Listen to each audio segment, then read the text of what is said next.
Why do we enjoy stories that take normal people like you and me and catapult them into a magical world? Seriously, why? And if we learn this fundamental why, this emotional pathway, can we use this knowledge to enjoy those portal fantasy or isekai stories even more?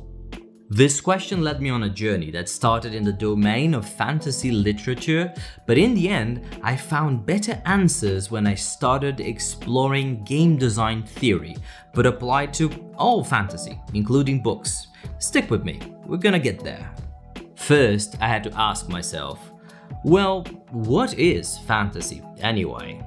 Most definitions of fantasy seem to agree that the hallmark of the fantasy genre is the presence of imaginary and unrealistic elements. And that felt wrong to me. Well, perhaps not entirely wrong, but missing the point. Other genres like horror and science fiction also have imaginary and unrealistic elements, but that's not what defines them. The mere presence of those elements is not enough to create an emotional journey. Why we don't name our genres by the main emotional state they want to provoke is something I will never understand. But in a way, we do the other way around. We, as a cultural society, created the fantasy genre. And at this point in time, we already populated it with so many entries, so many books, games, movies, that yes, we have a certain idea of what emotions it evokes. We might not have the daring genre, the bittersweetness genre, or the wonder genre, but in a way, we turned fantasy into a quasi-emotional state. The expression on Daenerys' face when she accomplishes the impossible. The sudden release of inner energy when you awaken your persona. The reaction when people see a young flying witch. This is what we call fantasy. This is how it makes us feel. But still, I haven't found the crux of why it makes us feel.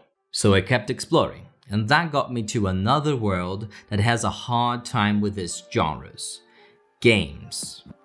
I think it's fair to say that games are fun, but what does fun even mean? Luckily, 2 decades ago, some really smart people sat down and broke it down for us. And despite this channel being about writing, I think this piece of game design theory is just so useful and so interesting. So let me tell you about the basics of the MDA framework, a paper that explores why people play games anyway. MDA stands for Mechanics, Dynamics, Aesthetics. And this triple division is a useful lens not only to dissect games, but also to understand why our brains seek enjoyment. Mechanics are the rules and systems of the game, but think of those rules as completely abstract and devoid of human interaction. The different ways chess pieces move around the board. The lines of code that define the walking and running speed of a character. The scoring mechanics for goals in football. Dynamics is what happens when humans interact with the mechanics and start to play with them. Walking, attacking, dodging, and enemies fighting back are just systems, just rules, just buttons to press and shapes on a screen. But when a human interacts with them to walk towards a foe and slash them, the human creates a little story in the head, and that gives those systems meaning. Same when you're placing go stones on a board and thinking in terms of conquering or losing territory. That's just a story you tell yourself as you interact with the rules. Now, what we're really here to explore is aesthetics. And in this particular case, we're not using the word aesthetics to define the visual qualities of any particular game. Here, the word aesthetics means the psychological and emotional reactions that happen inside the player's brain, the different reasons and rewards that lead people to play. Mechanics exist in a realm outside of the player. They are just the rules of the game in a vacuum. Dynamics exist between the player and the rules. They are what happens when players interact with rules.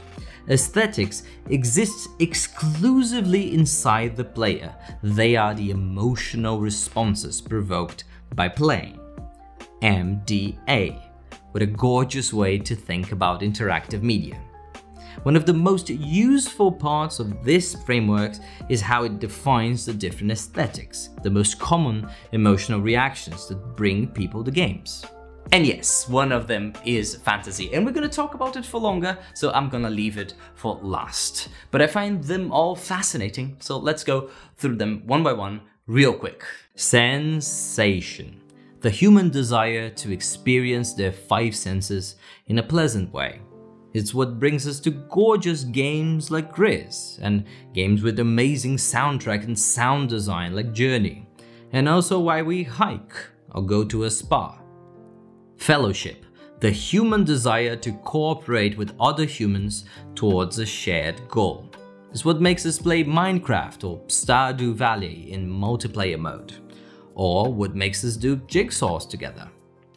Competition, the human desire to subjugate other humans. I know this sounds bad when I put it in those technical terms, but sometimes it feels good to be the winner, like in absolutely any competitive multiplayer game. Also, the good feeling you get when you win a race or when you're top of the class in a subject. Challenge, the human desire to overcome arbitrary challenges with defined goals. We like a good challenge. This is why we play Mario or any other platform game, and why we like to stomp the dance pad exactly when the arrow aligns. Also why this actually looks fun. We want to beat the challenge. Abnegation, the human desire to perform automatic actions in order to relax. Have you ever done something just because you didn't want to think? Some games are great at tuning your mind into this mode, like Cannibalt or Candy Crush. It's also why sometimes I scroll my TikTok without even watching the videos. Expression, the human desire to manifest a part of who they are outside themselves. It's why we love to create characters in Skyrim or The Sims, and also why I insist on using this rather uninspired Magic the Gathering card just because I really like it, not because it's good. It's also why we enjoy choosing the clothes we wear or even the words we use. Discovery, the human desire to experience novelty. This is why we play games with a lot of exploration, like Breath of the Wild, or many possible combinations, like Slay the Spire. This is also why we love to try new dishes and travel abroad. I find this all very interesting, but now we're getting to the two aesthetics that are most important for us. Narrative, the human desire to experience strong emotions vicariously. This is why we play games with powerful stories, like Outer Wilds or Persona 5. Those stories are quite dramatic, and we feel a little bit of that excitement, all that mystery, all of those emotions inside our hearts, even if we're not living the story ourselves. It's also why we enjoy listening to our friends talking about that crazy thing that happened last month. It's because we live a little bit of it inside us. I think it's fair to say that any work of fiction will have to incorporate this aesthetic on some level. Nobody wants to read a boring story. We all want to taste a little bit of the strong emotions the characters are experiencing. But it's also fair to say that, like in most games, books can manifest more than one aesthetic of play, even if that feels very different in books from how it happens in gameplay. When I first read The Lord of the Rings, I felt there was this whole world for me to traverse. Really enjoy the Night Circus's careful descriptions of food. I could see them in my mind, I could almost taste them. Mistborn's magic system made me wonder, what sort of Allomancer would I be? And that brings us back to fantasy. The human desire to step into a role you're not able to participate in real life. That's why we play games where we're powerful wizards, but also why we play games where we're counter-terrorists or anime girls, or even just something normal like small-town farmers. Depending on your life, that's quite removed from your reality. This is why we play Dungeons & Dragons with our friends and why we read fantasy novels, really, is to experience stepping into this role, to be this impossible person for a moment. And of course, this is not the only way to define and analyze fantasy, but I find this framework useful when I think about the fantasy genre. Yes, fantasy novels have narrative and discovery and sensation and a bunch of other aesthetics. But by adopting this lens for a while, we're invited to think that fantasy is not something passive. It's not the mere presence of unrealistic and imaginary elements in the world. It is the act, the sensation of stepping into this special role. And nothing can deliver this particular objective like Portal Fantasy does. I'm not claiming that Portal Fantasy is the best kind of fantasy in any way. A lot of my favorite books and a bunch of the most influential fantasy stories ever have nothing to do with the real world. But I always felt that those portals, those doors that lead somewhere strange, had a special hook on me, an allure that other subgenres couldn't really reach. When people say they're in their 20s, their 30s, their 40s and still waiting for that Hogwarts letter, or when they read a scene like that and they feel the urge to cross the threshold, they are reverberating exactly that feeling. They want to be swept away, just like I do.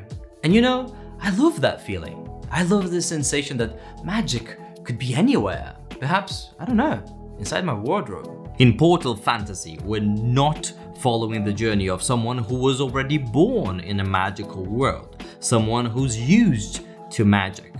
When a character like that steps into a new role, we are one step removed from them.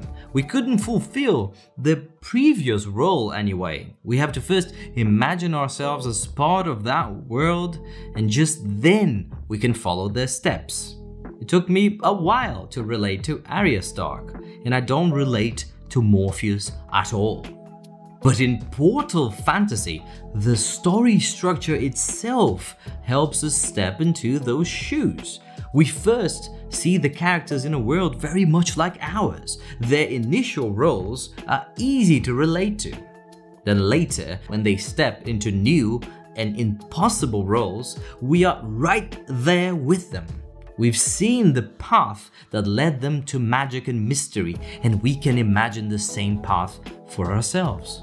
The MDA framework also helped me understand why some stories feel more fantasy than others. You know what I'm saying? This is not something that comes from my analysis, but more like a gut feeling. Like when you ask kids what's more real, a rock or a cloud, and most of them say the rock. Yes, that was a sneaky Terry Pratchett reference. In his video about the MDA framework, YouTuber Mark Brown said, "If there's one hard part of this analysis process, it can be putting words to the subconscious feelings that arise when playing games.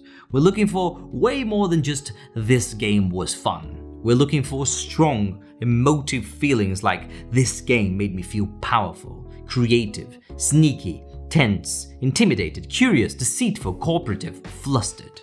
I agree with him, but what if we apply this to fantasy itself? What makes you feel fantasy? Star Wars feel very fantasy to me, for example. It doesn't hit me the same way as reading other science fiction stories like Aurora or The Three-Body Problem. It explores this change of role rather than a scientific idea. Utopia Avenue is a book about a fictional British band in the 1970s. It's historic fiction, no wizards and spells at all.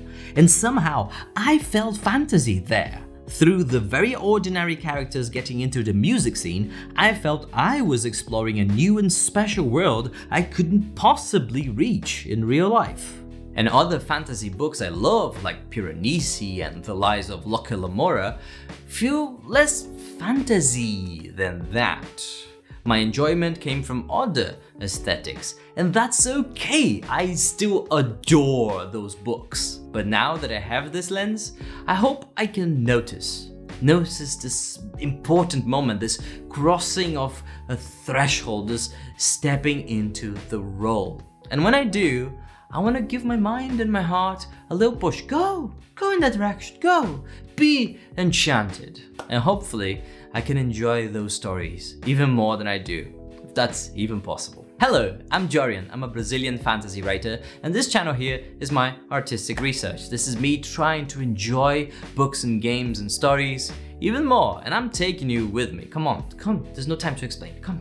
I hope you enjoyed this video. I'm feeling a bit insecure if people are gonna be interested in this whole game design theory applied to books. So if you did or if you didn't, please leave me a comment. This will help me getting out of the fog of ignorance. That would help a lot. And if you like this video here, you're probably gonna like this other video I posted about core emotions and stories. A special thank you to my patrons who give me hope that one day I might be able to do this full time and make so many more videos for you. And hey, if you want more videos, you can join my Patreon. The link will be in the description below, and I'll see you folks next time. Ciao.